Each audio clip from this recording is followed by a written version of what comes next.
need to be aware. It's going to kill Chicago nightlife as we know it. You know, you're talking about not just DJs like myself, but you're talking about creative people such as artists, performance artists. The attempt to pass the law is really just to regulate promoters, and they went a little overboard in the reach of the ordinance. People that go to these events, people that go to events at venues by promoters need to be aware that they could be impacted, that it may put a lot of promoters out of business, the smaller promoters, and in fact it may put some people, it may force the people that are on the cusp to go underground, and we don't want people going to unregulated businesses. We don't want them going into lofts. We don't want them going into basements and having events where you have a couple hundred people. So we're trying to work it out. We're trying to get it better. We want to make sure we know who's promoting these parties. You know, you get flyers on the street and there are no names on them. So if something happens, how do you get in touch with them? So we want some regulation, but we're not trying to put anybody out of business. Well, I think the community should be aware that they're trying to impose a very large licensing fee on event promoters across the board, regardless of the size of the events, where they held the events, and what type of event it is. And for the smaller promoters, a $2,000 licensing fee every 2 years is going to kill them. And it's going to, and that in turn is going to decimate part of our culture. There are some reputable promoters out here, and there's some shady cats, and they put us all in danger. They're putting a black eye in the game. So realistically, I am not against, you know, legalizing this whole thing, but just to kind of throw out terms and make it like that's all that it's going to be, you know, there's a lot of fine-tuning that needs to happen. They brought up an issue that happened years ago in respect to E2, which is, like someone said, an isolated event. I don't really think their research was done. The person who was their representative today really broke down the ordinance and what it was supposed to represent was very unclear. It's so broad, and when you're dealing with laws and regulation, so many people get swooped into that. And being a small business owner myself, and now branching out on a national and global level, it's really going to affect us dramatically in respect to us being able to continue. The most important thing is that the regulatory burdens it places on small promoters is just going to drive a lot of small promoters out of business. It's not a matter of if, ands, or buts. They're going to go out of business. I can't afford personally to meet the regulatory requirements of the ordinance and promote events. I just can't do it. And there's dozens and dozens and dozens of young, enterprising Chicagoans who are in the same position that I am.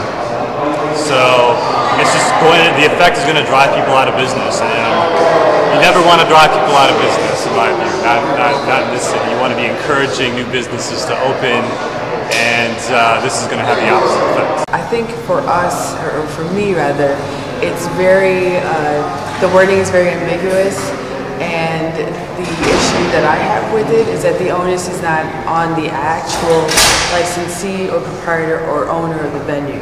I think what their intent is to hold people accountable and hold people liable. That's the intent, but I think the way that it's written is it's almost impossible to regulate. It would be impossible to regulate every person who hands out a flyer, every person who promotes a party. You're talking about thousands of people throughout the city. You already have thousands of business licenses. You have thousands of liquor licenses. Now you're talking about adding on maybe 5 or 6 promoters for every club or event. You're talking about tens of thousands of people. It'd be impossible to regulate.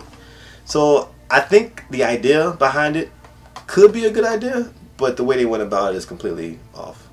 I think it's important. There's a few different issues. Most of them have already been covered today. Obviously, you know, I mean, $2,000 is quite a bit of money for like a local DJ or a small promoter to put up every 2 years.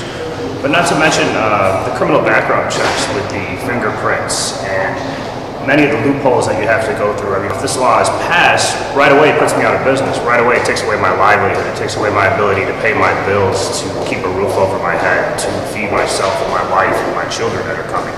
Today's council meeting was unfair, basically unjust treatment towards promoters, especially small business owners, because the ones that are going to suffer are the smaller promoters, the smaller business owners. I think that what they're doing is they're just trying to squash it. I know that the big promoters, and what they're trying to do is they're trying to get rid of all the little guys, upstart companies, you know, guys like myself who are just getting started. To pay $2,000 to have a party once a month is ridiculous. There's no fair level. I've been in this business for over 30 years, so I came out today to hear my other colleagues in the culture of house music that I represent, and you know, it was a good representation. A lot of numbers of people down here, different genres of music, and you know, basically we're non-commercial, you know. So I think that's what it is, you know, non-commercial. We try to find places that we can gather our friends and others like us, so we can enjoy, dance, and listen to the kind of music that we love. I've been doing things about 20 years, and I've done everything from DJing to owning my own space to promoting my events, other events. I've kind of seen all sides of it. I've seen from the street to the business side, you know, and I understand that it's very important for us. Most of us do this. We don't make a ton of money doing it, and I don't think that's the issue. I think the issue is you want to at least be able to have an outlet to hear your music, to be creative. And it's hard enough doing it without paying extra money, without having a burden of liability and fingerprint, and just kind of just making it worse. So personally, I don't think there's a need for a promoter's license. I think that the venues and the clubs already have dram shop insurance. They're licensed by the city. They're licensed. They have to have a building code, capacity laws. You have stringent laws already in place for a nightclub. The nightclub or the event, they have to make sure that when they hire a promoter, that this promoter is following all of the rules, and the onus should be on the club. I mean, it's the same thing. I was thinking about this yesterday. It's the same thing as saying you get a place like Leo Burnett, which is an advertising firm, who they advertise and promote a business like McDonald's. So if a person spills coffee on themselves, they don't go and sue Leo Burnett. It's not Leo Burnett's fault, you know. They just help promote the business of McDonald's. It's the same thing. I think that the city needs to understand the financial effects, and we're just not talking about the $2,000 price, which is actually exorbitant if you really ask me. But the bottom line is that they're affecting a business which is so strong in its numbers, everywhere from the large cats to the small cats, you know, that it not only will affect the promotion business, it will affect the entire arts community by passing an ordinance like that, which will debilitate us financially from working the way that we do. Because the good people out here are following the laws and they're doing what they're supposed to do, you know. But at the same time, when you're throwing a monkey wrench in the whole situation, that's a big wrench. It's kind of hard to get out. So when you have that kind of situation going on, it's going to affect more than us. It's going to affect the entire community. The entire arts community. Now, if there's no arts in the community cannot stand, because it's an aspect of the culture that we cannot do without. That the city is trying to extend, create another license on top of licenses that are already there,